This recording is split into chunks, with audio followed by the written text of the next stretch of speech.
How's my day going? Yeah, I'm glad you asked. It's not like yesterday I was thinking about the Anthony Edwards video that I was about to make, but I pushed it back just a day. Let me just push it back a day. They're about to play the Phoenix Suns.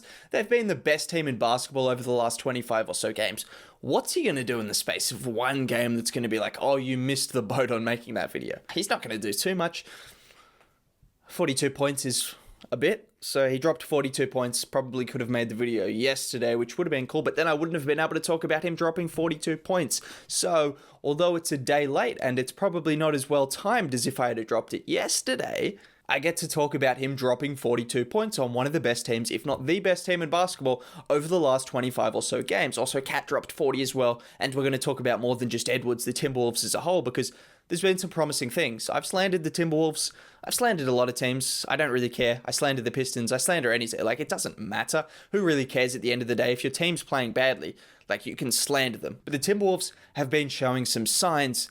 They've made some nice moves. Just outside of Edwards and outside of Towns, the obvious moves, there's been some nice little pickups, some nice developments, and obviously Chris Finch has made a huge difference from a guy who shouldn't have been coaching in the league. I don't know how Saunders was still coaching for that long. It was glaringly obvious that he was just out of his depth. He just wasn't a very good head coach. They persisted with him, clearly for too long, because now Edwards, Towns, the team, the organization, the fans, the city, everyone in Minnesota is flourishing as a result of Saunders being fired. Now, before I go any further, if you could drop a like on the video and subscribe to the channel, that would be much appreciated. I make content like this every single day, and doing so just really helps, so that would be cool. It's free. That's also another benefit for you and me. Now, despite being the worst team in the league from a record perspective, I think the signs of hope for the Timberwolves' future are looking a lot clearer, and obviously a lot of this has to do with the man I just mentioned before, Ant-Man, Anthony Edwards, the number one overall pick. Let me just say, the Rookie of the Year race is not done. LaMelo Ball, LaMelo Ball, LaMelo Ball, LaMelo Ball, LaMelo Ball. That's pretty much all you see when it comes to rookies this year, and he's been good. Like, he's clearly been the best rookie through 35 or so games, but Anthony Edwards has been undeniably good over the last 5 games, and pretty much since Finch has taken over, he's been a different monster. Since Chris Finch was acquired just 10 games ago, Ant is averaging just under 25 points a game, which is just ridiculous. I mean, he's taking a lot of shots. Some people would say, of course he's averaging 25 points a game. He takes like 70 shots a night. Yeah, he does take a lot of shots, but he's shooting under 42% from the field and 33% from 3, which, again, might not seem too efficient, but we'll talk about the efficiency in just a bit and how he's improved certain aspects of his game to be a more efficient player, and then recently, he's been more efficient than that. That's just over the last 10 games as a whole, but over those 10 games, he's averaging just under 25 points a game. He's getting to the free throw line more, he's taking more threes, he's doing a lot of things better, and he's showing that he's someone that could be a first, second option. I mean, he already is a second option for this team currently, and I think that's why it's important for Edwards just to continue to shoot, just to continue to score. We know this is a lost season for Minnesota.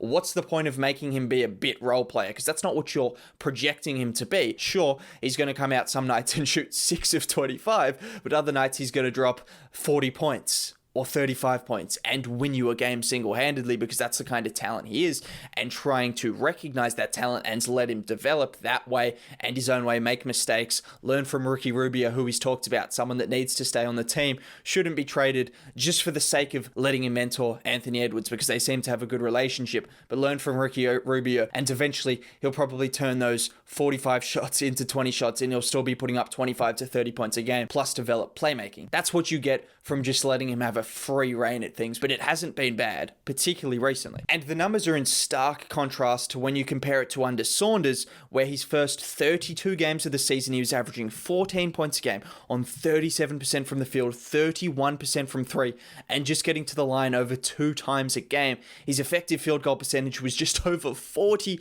which is about 10% below league average. Compare that to his last 10 games, he's at nearly 49%, still below league average, but for a rookie taking a lot of shots, that's still pretty impressive to just be below league average but scoring a ton. And how has he been able to take this jump as an efficient scorer and just as a scorer in general? Well, it's pretty simple. Obviously, there's more offense. He's playing alongside Karl Anthony Towns. He's moving off the ball. He's been more aggressive, though. He's getting to the rim 8.2 times a game and scoring nearly 60% of those times. A whole heap less mid-ranges, which just are not a good shot for Ant at this point in time. Stop taking mid-range shots. They're just not efficient. But at the moment, he's taking more threes and getting to the rim more. As a result of getting to the rim more, he's getting to the free throw line more. nearly doubling what he was doing, actually doubling what he was doing under Saunders. Now under Finch, he's getting to the line nearly 5 times a game instead of around 2 times a game. Huge differences in his attacks at the rim, in his threes, and in his free throws. You compare this to under Saunders, 5.2 field goal attempts at the rim, at under 50% less threes, less free throws. I mean, it's just a stark contrast between what he's been able to do. But if we were to just take it a little bit further, I don't think it's crazy to say that the first few games under Chris Finch was still a feeling out process. I mean, he definitely was. He came from a different organization. He didn't even know these players' names, for God's sakes. Juancho Hernan Gomez, who's he? I'm joking. Obviously, he knew Juancho. Like, who would not know Juancho? Game-sealing dunk today? Come on now. He knows Juancho, but you know what I mean. He didn't really know what they needed to do to be successful. At least he had an idea, but you get what I'm saying. So over the last 5 games, he had a chance to go through the All-Star break, probably develop some relationships with the players, and run some different sets. Over those last 5 games since the All-Star break, Edwards is averaging 30 points a game. 30 points a game. But wait for it. He's doing this on 48% from the field and just under 40% from 3. Getting to the line 6.5 times a game. They're just ridiculous numbers. That's a 5-game sample size. The Timberwolves are 3-2 in that period of time while missing Malik Beasley and D'Angelo Russell. They've done it against playoff level teams. The Suns, the Trailblazers, Pelicans, not a playoff level team, but they're an okay team. And then the Lakers, they were pretty close with most of the game. If he's showing that kind of ability over a 5-game stretch, some players don't put those kind of numbers up over a 5-game stretch their entire NBA career. And he's doing this in his rookie year with a clear sign of it being a result of him playing under a competent head coach and coming off an All-Star break, probably refreshed and rejuvenated. And all of a sudden, he looks like a star in the league already. But how has he got to this point just outside of the numbers? Well, there's just a lot more dynamic offense going on. Karl-Anthony Towns is touching the ball a lot more. Edwards is touching the ball a lot more. There's just a bit more going on with this offense. It's not stale. It's not the same old offense. You've got Towns posting up at the elbow. You've got Edwards cutting. You've got Edwards coming off screens. The pick and roll game of Town and Edwards late in the game against Phoenix was really successful. You had Edwards either rolling to the rim and taking advantage of a mismatch like a Chris Paul or pretty much any guard that was matched up against him because he's just a big body. He's a sizable guy that can bully most people in the paint if they're smaller than him. Or you had him kicking out to Towns for an open 3 who would knock those down 9 times out of 10. And he did 9 times out of 10. He was successful in doing that. That's a dynamic that we want to see more of. And Edwards talked about how playing with Towns is actually pretty fun. I would have thought playing with one of the most talented offensive players in the league would be pretty fun. So he's finding out that, look, if I can actually lean off Karl-Anthony Towns and let him post up at the elbow and cut to the rim and take advantage of mismatches, Karl-Anthony Towns is a very willing passer and a very underrated passer. Plus, he spaces the floor to the degree where if they want to double team Edwards on the cut, or if they get lost and 2 men go to him, it's just an easy kick out to a 40% 3-point shooter who just knocks down shots for fun. It's a pretty good dynamic, it's safe to say, and they're taking advantage of this dynamic a bit more than they were prior to this.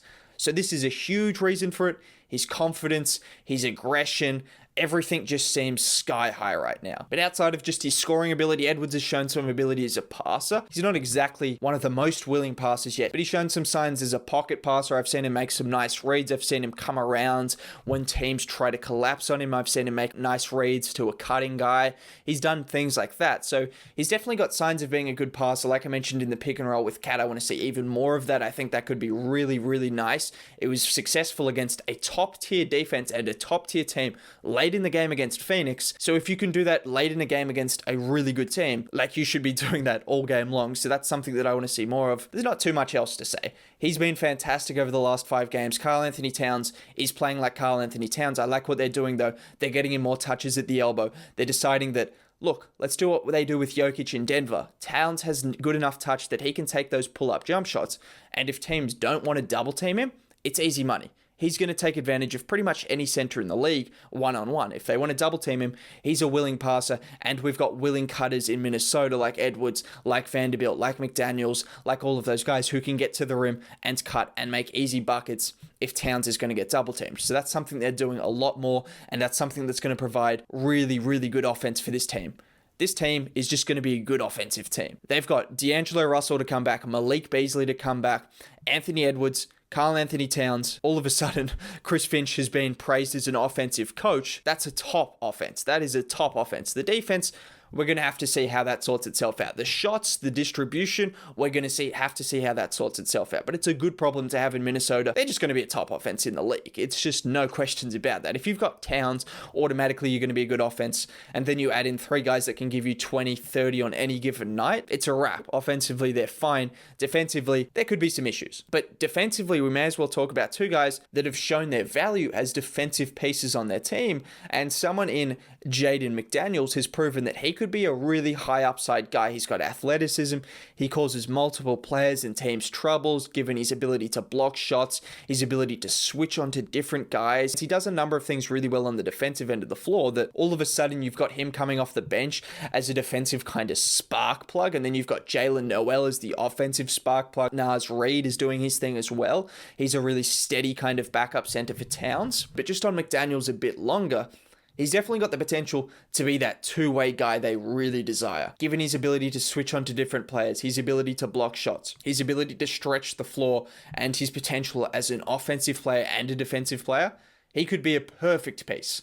That might be a few years away though, so how willing they are to wait and try to see if he can make that leap is a different story, but at the very least, I can see him being an impactful defender. He already is one. Once he bulks up a bit more, he could be a really good defender, hopefully turns into an offensive player as well, and you could have a really good player on your hands. Another player that's been nice is Jared Vanderbilt. Definitely not the same kind of offensive potential. I think he's probably limited in that department, but defensively, he just does a lot of things really well, which is what you want from a team that already has the offense, as I mentioned. So he does a lot of those things. He'll get in the passing lanes. He'll block a few shots. He'll switch onto the right players. He'll do the right things. He'll make the right rotations.